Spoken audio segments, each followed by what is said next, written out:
From the headquarters of the Guild of Champions, this is the Chris Terrell Podcast. And I'm your host, Chris Terrell, and welcome to another week of your weight loss quest. How did this last week go for you? What new challenges did you encounter? And what failure did you go through? But what I'm more interested in is, what lesson did you get from that failure? Come on now, don't let a perfectly good failure go by without you getting your lesson. That's your reward for your troubles. Now, if you're new here, I've lost 125 pounds myself after an entire adulthood of chronic yo-yo dieting, up, down again, before I finally got sick and tired of being sick and tired, and I made some permanent, meaningful, and actual changes to my lifestyle, habits, and routines, to my community, my environment, and to my system of beliefs, because all of those things are what make me. And as I changed those things, I got different results in my life. One of those many results was I began to become thinner. I know that's the thing that many of you are working on yourself. I know you're there, listening. Some of y'all right now, you're well on your journey.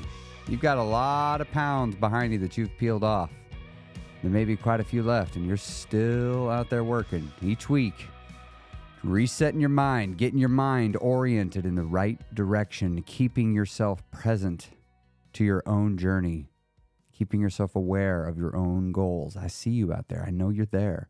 I don't hear from most of you, but I know you're there. There's also those of you, you've lost your weight, and you're just wanting to make sure you don't forget. You don't forget. Because those of you that have lost your weight, I know. I now know. I didn't know that this would be the case, but you begin to forget what it was like slowly. And you got to make sure to remember. So you come here each week to remember. We got some of you that you're in the beginning. Welcome. Welcome to your journey. You got a lot to go through. You got a lot to learn. This is going to take a lot longer than you think it's going to. So just settle in and embrace that turtle, because that's about how fast this is going to go. But you're going to be here each week too, looking for that new idea, looking for that new answer that you don't know. Probably even regularly going, what? I didn't think of it that way. Welcome. I'm glad you're here. I had no idea that I would still be here doing this years later. I had no idea the number of people that I would have been able to help lose weight. I mean, big numbers. I'm seeing people now, because I'm doing this long enough, people circling around saying, hey, Chris, you helped me lose 160 pounds. That is humbling. That is humbling for me. And I'm so grateful that I have the opportunity to do that. Honestly, I do this because I'm trying to be the resource I wish I had. I'm trying to be the thing, because it's not that I think it would have made me go faster. I think my 22 months of weight loss was about as fast as I could do it. I needed every experience I had, every setback I endured. I needed it. The lessons I learned in every setback I have since used in maintenance. I now see I have needed all of them. None of them were expendable. What I would have liked the Guild for, and what I would have liked my podcast for, and my TikTok for, and my Facebook group for, is for the encouragement. Is for the access to people trying to lose weight through changing their lives, through changing their lifestyle, like for real, like actually changing. It would have made me feel a lot less alone. And it would have also made me feel more, the word's not motivated. That's not the right word. I guess it's just more engaged. Because sometimes with this weight loss, it feels like nothing is happening. It just feels like nothing is going on. It's like I'm getting up and I'm doing the same thing today that I did for the last 2 weeks. Chasing the same goal that I've been chasing for the last 2 weeks, which is just that next half pound. I'm just trying to get that next half pound off. That next pound, I'm just trying to see it go. And here I am working. Woo, another half pound. And then it's, back to it again. It felt like a war. It felt like a battle. It's like I'd get up, I'd go to battle. Sometimes battle would be great. Sometimes I'd kick ass and I'd come home and woohoo, do awesome. And then I'd go to bed and wake up the next day and go to battle again.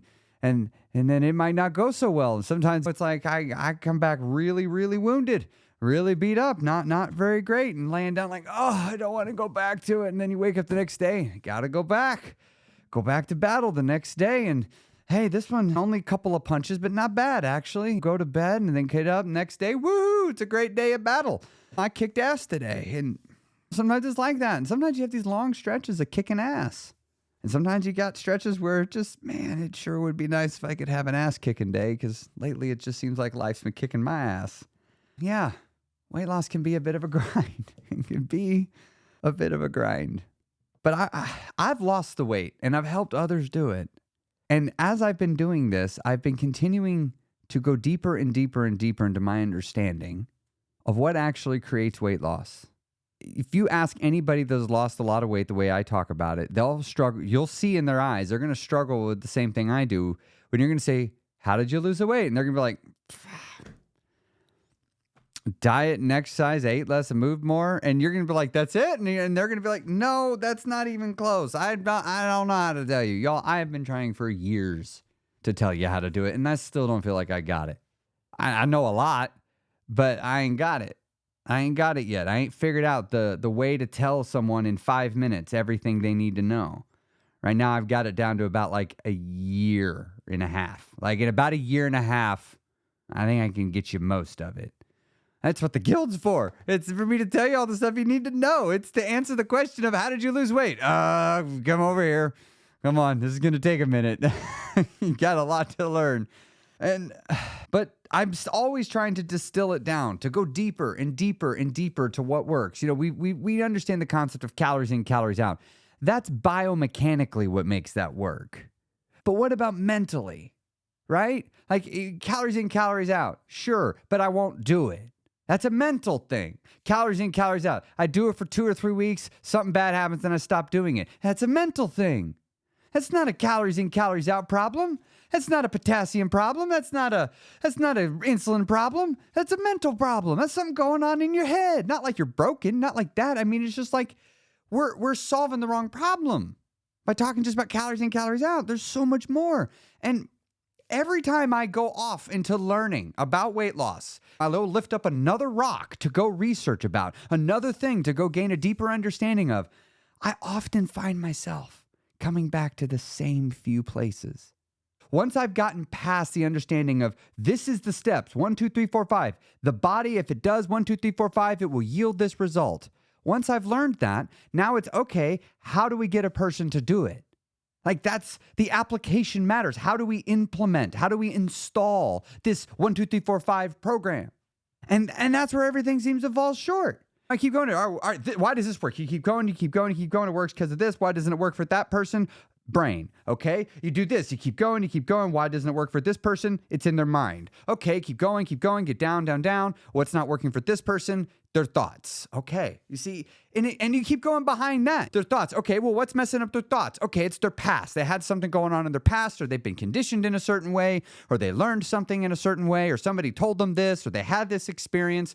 And this is just how they think. They don't know any other way to think. It's the only way they know to think. It'd be like asking an English person just to start talking Japanese. They've never been taught Japanese. But Japanese exists. It's another way of thinking. But just because I know it exists doesn't mean I know how to do it. Right? And so I keep always trying to unpack all this stuff in attempts to understand it. Because I'm seeing like weight loss clearly is complicated because we ain't solved it yet. It's clearly a problem. And yet, lots of people do it all the time. I'm one of them. And it's like, and I'm not the only one. I know many other people because we find each other, those of us that have lost a lot of weight. It's a thing we all share. And we all get it. We all know, we're like, we get it. But how do we get other people to get it? How do we tell them? And it's just like, I don't know, because I learned it over 3 years. I learned it slowly. And so I'm like trying to answer that question, right? Because people want to learn it fast. And all roads I keep going down, I keep finding myself to the same few answers. And I just want to tell them, can I talk to you about them? I just want to talk to you about them. Here's the first thing I've learned. If you want lasting results, you got to actually make a difference. And it's the small stuff that makes the biggest difference. The reality is, just going for a handful of big shifts is not the best way to get this done sustainably. It's the teeny stuff. The stuff that's so small, you think it means nothing. The way I equate this is like grains of sand. If I were to walk by your shoe and drop a grain of sand in it, you wouldn't feel it. You wouldn't know it was there. You'd walk by the next day, put your shoe on, and go about your day, never being the wiser that that grain of sand was there. And then the next day I walk by and I drop another grain of sand. Same pattern would repeat. Then the next day I drop another grain of sand. Same pattern would repeat. Well, what difference does this make? I don't notice the sand. What's the point of putting the sand in the shoe? And yet, we know somewhere there's a certain number of grains of sand that you will begin to notice. Is it 50? Is it 100? 1,000? I don't know. I guess it depends on how fine the grain of sand is. But there is a number, no matter the sand, that you will eventually notice. And you'll eventually be like, what the fuck? Why is there all this sand in my shoe? Where did this come from? And you got to ask, does any particular grain of sand in this equation matter? No, not really. And yet they all matter. And this is how you got to think of your weight loss. It's one grain of sand at a time. One grain of sand. It is that one bite of food on the plate. It is that extra 50 steps you take in the parking lot. It is that extra 30 minutes you start getting a night of sleep. It is that extra glass of water. It is that one more rep. It is that one less negative conversation with somebody. It is that getting to know yourself a bit more by doing some journaling one time. All these little things add up to big changes. But because we can only do it one grain of sand at a time, maybe a few grains at a time at most, we get discouraged. We want a bucket. Let me get the most sand possible. Well, it just doesn't work. It just doesn't work. I've seen it, the evidence. It just doesn't. The small stuff makes the difference. Okay, fine. Well, I just told you another thing. How do I get you to do it? It's always that problem, right? Cool, Chris, got it. But what do I do with that? Like, neat. You gave me a fun grain of sand analogy, but what do I do with it? I hear you. You need something to do. The challenge is the thing to do is a grain of sand. It is so small that it's going to be easy to not do. It's going to be easy to dismiss because it's never really in any single instance going to make much difference. You'll do it and you'll by and large feel the same after as you did before. And then when you do it again, you'll continue to feel the same. And yet when you keep doing the behavior, you'll one day wake up and look backwards and go, what on earth? When did I become this person? Wow, I've changed. When did that? I don't know when it happened. It just happened. But it'll have come from these tiny things, these little small things. And one of the things is mindfulness. Mindfulness allows you to see the impacts of the little things. Mindfulness lets you see, oh, this extra 50 steps matters. But why I'm so focused on it is the reason why you keep messing up. It's because of your thoughts. It's because of what you're telling yourself in your mind. It's because of the stories you're weaving in between the facts. It's because of the facts you're failing to collect, leaving you to need to fill in the story. It's because of your just not knowing any better. And you just think the way you think, just like I did. Because it's not like I had a religion that told me how to think. But once I got out of that religion and I was allowed to have my own thoughts and think whatever I want, I started realizing that it's a pretty great place to be able to think whatever you want, except sometimes it's really unpleasant up there in my own mind. Sometimes the thoughts get scary. Sometimes the thoughts make me afraid. Sometimes the thoughts tell me what I'm doing isn't working, and I'm looking for some proof to prove my thoughts wrong. So in the past, maybe if that had happened when I was losing weight, I might want to go prove those thoughts wrong by getting on the scale.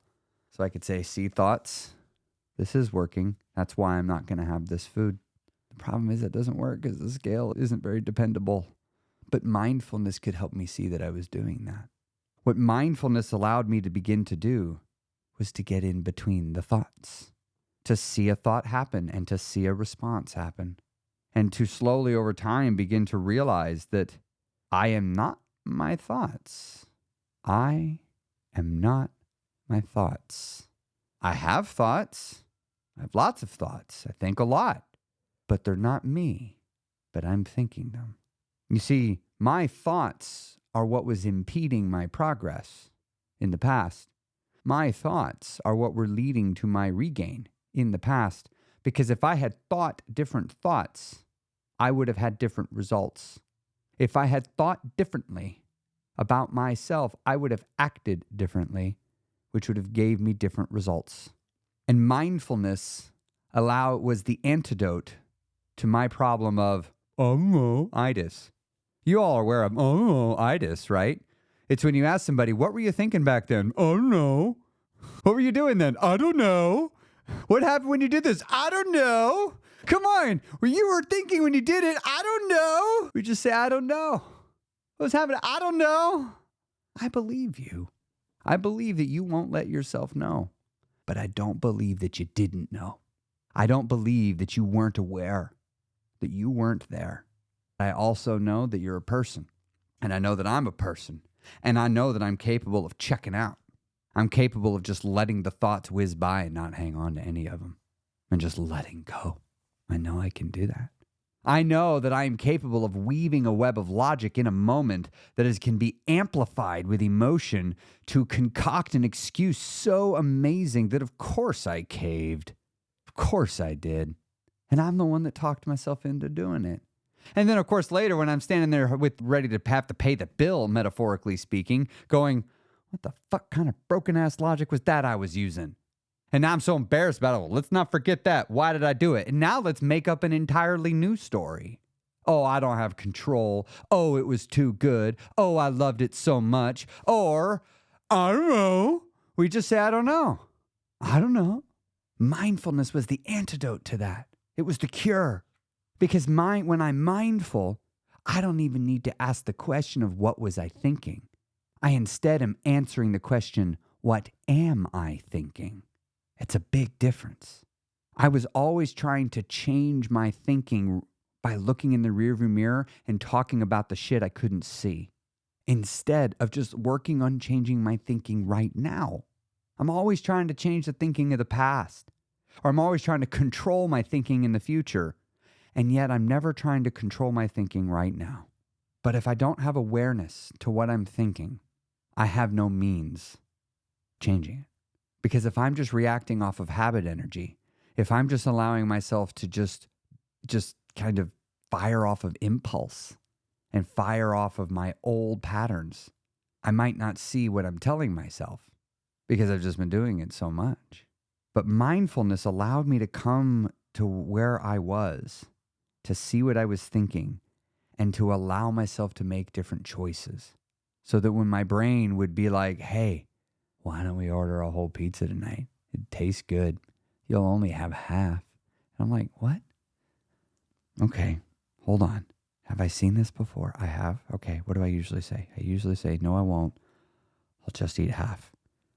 And I'll put the other half away and I'll have it tomorrow because half a pizza is fine. To which I'll normally be like, see, that'd be great. To which I would then normally pick at the pizza and eat the whole thing. Okay, that's how that normally goes. So don't respond that way. How should I respond to myself? Okay. Oh, wait, no.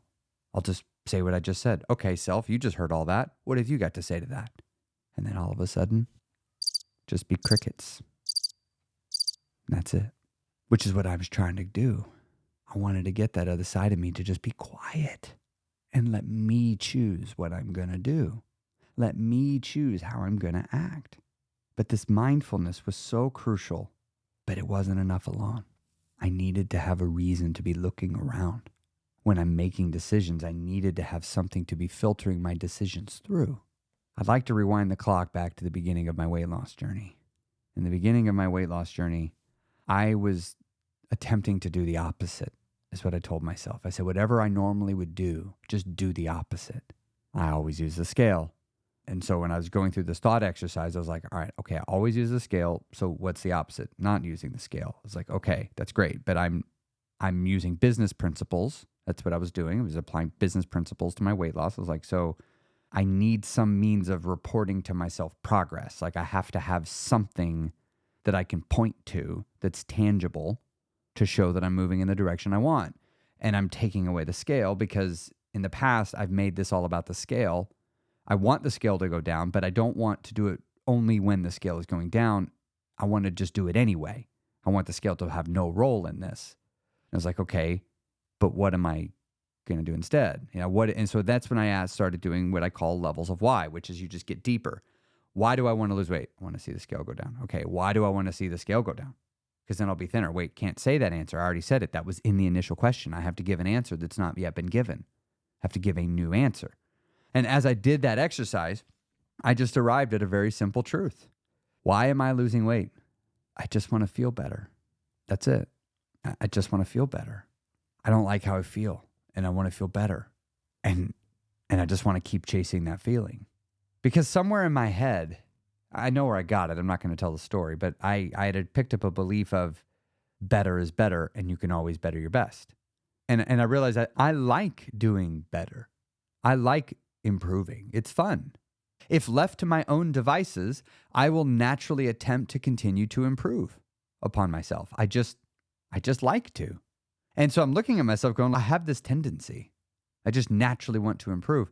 But in the past, I wasn't trying to just feel better. I was trying to lose weight. And if I wasn't losing weight, then I was a failure. But if I'm just trying to feel better, well, there's so much low-hanging fruit that would make me feel better. So one of the things I started doing that I said would make me feel better was working on my sleep. I'll start sleeping more because when I get enough sleep, I feel better than I feel right now. I feel good. So I started working on it. And you know what? I felt better. And as I continued to work on it, I felt better. And as I continued to work on it, I felt better. And what was interesting is at the time, I didn't know how important that was to weight loss. I was just losing weight. Oh, and at the same time, I'm working on my sleep because I want to feel better. But I wasn't working on my sleep because that was going to make me lose weight, and losing weight would make me feel better. It was losing sleep will make me feel better, or losing weight will make me feel better. You kind of see where I'm going at here? Hopefully this makes sense. It was after the fact. It was later, where I learned how important sleep is to losing weight. Like there's a direct correlation. I was just one of those happy accidents. It worked out. I got it right, and I didn't even know. I wasn't doing it for the purposes of weight loss. And yet, it 100% was a contributor to my success. Mindfulness is another one of those. I began to practice mindfulness in my life. I began to practice being in my life. I began to practice being at peace with my life. I began to practice finding sources of stress and removing them because it made me feel better.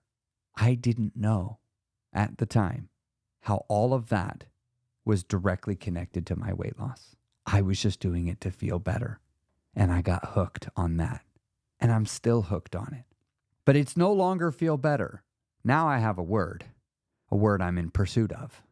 And that's peace. I want peace internally, in every circumstance, in every environment. That's what I want. I want peace. I have something to pursue. But my pursuit of better is what has led me here. And I'm really excited about it because just like the grains of sand, I can tell that I am so different than I used to be. So different. But I don't know when it happened. And I can't say it was any one particular change that made it so. I can point to a handful, several dozen critical moments where I'm like, that one particularly stands out. But there's a little bit of survivorship bias here, right? Like that's only the memories I can remember. Some other ones might have been more impactful and I just forgot about them because brains don't remember everything. I have a lot of video journals. It's fun to watch them and go, I have no recollection of making this. I don't remember what I'm about to say. Kind of fascinating to have that happen. So as you're continuing on your journey, I want you to focus on being mindful, being present with your thoughts, observing them. But remember this. You are not your thoughts. You have thoughts, but you are not your thoughts.